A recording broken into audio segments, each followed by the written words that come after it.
Viewers, তৈরি হয়ে গেল আমার মাছের ডিমের চপ। দেখেন কতটা সুন্দর হয়েছে ভিতরটা, আর খেতে তো অনেক মজার, যা বলার অপেক্ষা রাখে না। আসসালামু আলাইকুম ভিউয়ার্স, দারুণ স্বাদের একটা মাছের ডিম দিয়ে চপ বানিয়ে দেখিয়ে দেবো। দেখেন আমি এখানে মাছের ডিমটাকে নিয়েছিলাম, আমি এখানে সিদ্ধ করা মাছের ডিমটা নিয়েছি। আমি মাছের ডিমটাকে সিদ্ধ করে রেখেছিলাম। দেখেন দেখতে কতটা সুন্দর লাগছে, আর কত সহজে চপটা বানানো যায় সেটাকে দেখিয়ে দেই। আমি এখানে একটা আলু নিয়েছি, আর আলুটাকে খুব সুন্দর করে আমি একদম ম্যাশ করে নিচ্ছি হাত দিয়েই। আমি হাত দিয়ে দেখেন কত সুন্দর করে আলুটা ম্যাশ করে নিলাম। ব্যাস, এর ভিতরে যা যা লাগে আমি সব জিনিসগুলো দিয়ে দিচ্ছি। আমি এখানে পরিমাণ মতো পেঁয়াজ কুচি নিয়ে নিচ্ছি, তো মরিচ কুচি নিয়ে নিলাম, মরিচের গুঁড়িটাকে নিলাম, পরিমাণ মতো লবণ নিয়ে নিলাম, পরিমাণ মতো ধনের গুঁড়ো নিলাম, হলুদের গুঁড়ি নিলাম, গরম মশলার গুঁড়ি নিলাম, পরিমাণ মতো একটু চাট মশলা নিয়ে নিলাম। আমি কিছু পরিমাণে ধনে পাতা নিয়ে নিলাম, ধনে পাতাটা ডিপ ফ্রিজে ছিল। এখন আমি পরিমাণে একটু আলা চাউলের গুঁড়িটাকে দিয়ে দিচ্ছি, 1 চামচ পরিমাণে কর্নফ্লাওয়ার দিয়ে দিচ্ছি। সব উপকরণ দেওয়া হয়ে গেলে এখন আস্তে আস্তে করে খুব সুন্দর করে আমি মেখে নিচ্ছি। পেঁয়াজটাকে একটু সফট, মানে মাখতে মাখতে একটু সফট হয়ে যাবে, তারপরে আমি এর ভিতরে মাছের ডিমটাকে দিয়ে দেবো।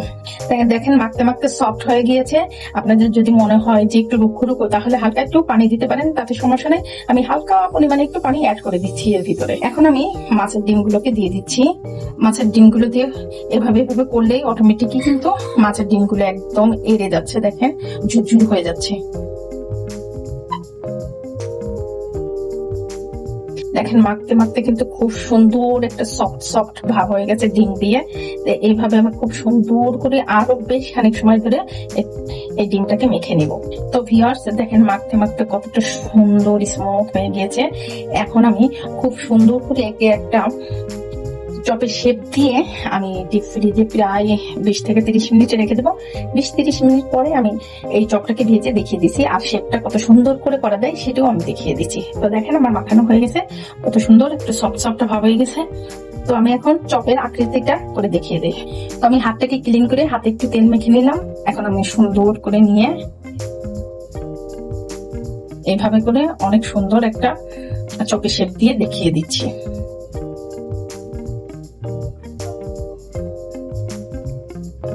দেখতে কিন্তু সেই সুন্দর হয়েছে।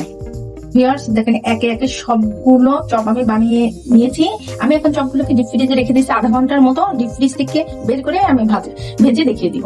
আমি ডাইরেক্টলি চুলায় চলে এসেছি, আমার তেলটা অলরেডি গরম হয়ে গিয়েছে। আমি এখন ডিমের যে চপটা, সেই চপটা ভাজার জন্য আমি তেলের ভিতরে চপগুলো দিয়ে দিচ্ছি। আর চপগুলো একটু ফাঁকা ফাঁকা করে দিতে হবে, কারণ কি মিশা মিশা থাকলে অনেক সময় দেখা যায় একটা গায়ে একটা লেগে গেলে পরে তখন চপগুলো ভেঙে যায়। তো দেয়া মাত্রই কিন্তু উল্টানো যাবে না, এটা হচ্ছে একটু হওয়ার পরে তারপরে উল্টে দিতে হবে, তা নাহলে পরে একটা গায়ে একটা লেগে যাবে। এইভাবে করে আমি আস্তে আস্তে করে চপটা ভেজে নেবো। এই পর্যায়ে জালটাকে একদম মিডিয়াম তাপমাত্রায় রাখতে হবে।